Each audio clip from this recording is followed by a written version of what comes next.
दोस्तों, आपका स्वागत है मेरे YouTube चैनल पे। मैं आज बहुत बड़ी नोटिफिकेशन रेलवे डिपार्टमेंट ने जारी कर दी है, जो कि आरआरबी एलपी की 2024 की नोटिफिकेशन जारी कर दी है। उसकी सब जानकारी मैं तुमको बताऊंगा।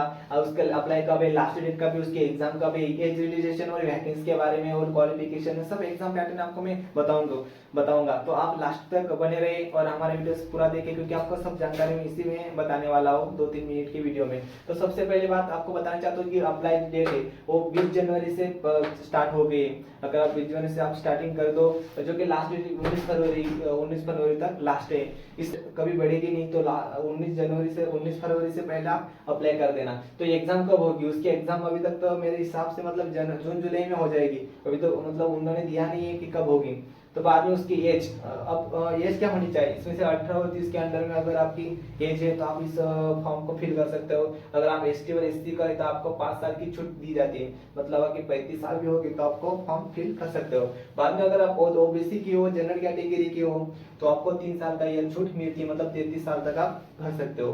फिर बाद में की वैकेंसी है, जो वैकेंसी बहुत कम आए है इस साल, मतलब 6 साल के बाद आई है। रेलवे ने इस वैकेंसी को नोटिफिकेशन जारी किया है और ऊपर से सिर्फ 5,696 पद इसमें वैकेंसी है।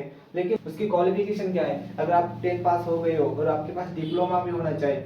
अगर आपने आईटीआई कर लिया होगा, नहीं तो मैकेनिकल में अगर आपका डिप्लोमा है तो आप इस फॉर्म को फिल कर सकते हो, अदरवाइज नहीं। अगर आपने 10 पास ही किया तो आप फॉर्म नहीं भर सकते हो, उसके लिए डिप्लोमा लगेगा। उसके भी बाद में आते हैं एग्जाम पैटर्न क्या है। इसमें 2 टेस्ट होते हैं, सीबीटी 1 सीबीटी 2। सीबीटी 1 जो होती है 75 मार्क की होती है और 1 घंटा आपके पास होता है, मतलब 60 मिनट लगभग, और इससे क्वालिफाई होता है।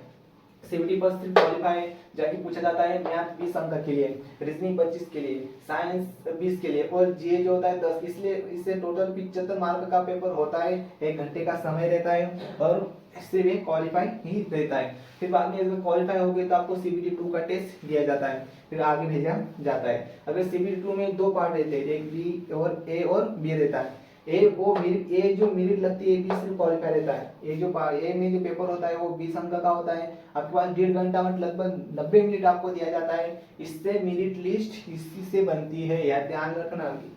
सीबीटी सेकंड में ए जो पेपर होता है इससे मेरिट लिस्ट बनती है। इसमें पूछा क्या क्या जाता है, मैथ 25, रीजनिंग 25 अंक के लिए, जे 10 अंक के लिए और साइंस और इंजीनियरिंग अगर आपका डिप्लोमा जिस भी भाग में हो उससे सवाल यहाँ पे पूछा जाता है, जो कि 40 अंक इसमें रहती है और इससे आपकी मेरिट लिस्ट बनी जाती है।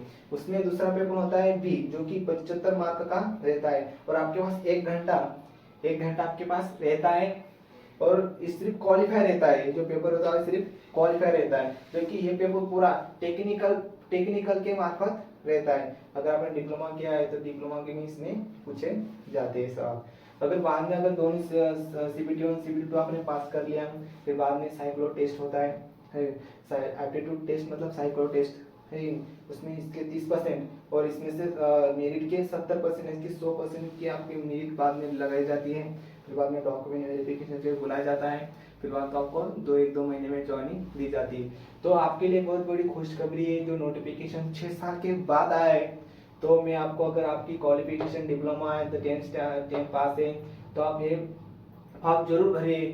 तो अगर आपको मेरा वीडियो पसंद आए तो वीडियो को लाइक करें, शेयर कीजिए और सब्सक्राइब करना मत भूलें। Thank you.